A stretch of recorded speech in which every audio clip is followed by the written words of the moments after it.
Bonjour, aujourd'hui je souhaite vous parler de frais d'obsèques et des garanties frais d'obsèques qui peuvent être mis en place dans la continuité de précédentes vidéos dont je vous avais fait part.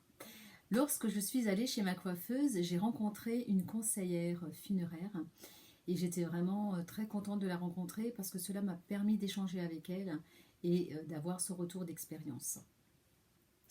J'ai appris qu'il y avait des pompes funèbres qui dépendaient de la mairie. Et oui, il n'y a pas que des pompes funèbres privées.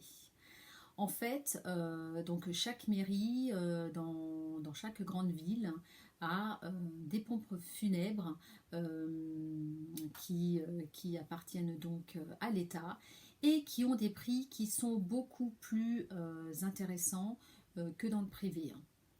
En effet, un conseil d'administration se fait une fois par an et fixe les prix, ce qui fait qu'il n'y a pas de hausse dans l'année et de variation. Alors je pense que ça peut être très intéressant pour les familles qui sont limitées ou qui n'ont pas pu bénéficier d'un contrat d'obsèques. Donc voilà, je trouve que c'est très intéressant d'avoir cette information-là.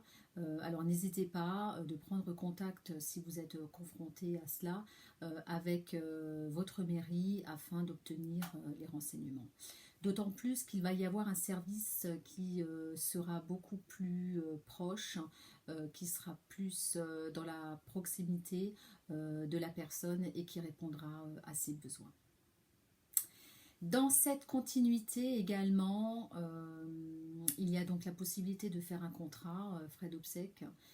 Ça aussi, c'est quelque chose qui n'est pas négligeable et auquel chaque personne devrait se poser la question parce que ça peut être intéressant pour les familles de bénéficier de cela afin de ne rien préparer. Vous pouvez désigner une personne ou pas, vous pouvez dire ce que vous souhaitez, vous voulez vous faire incinérer, vous souhaitez vous faire enterrer, etc.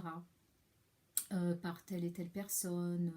Vous pouvez en fait, comme une désignation de bénéficiaire, vous pouvez dire ce que vous souhaitez et ainsi tous les préparatifs se feront le jour J et la famille n'aura pas à gérer cela parce qu'effectivement ça peut être lourd dans ces moments difficiles de devoir encore gérer tout ce côté administratif et ça peut vraiment soulager et puis permettre de se concentrer sur son deuil, sur ce qu'on vit et puis accompagner au mieux la personne qui est partie.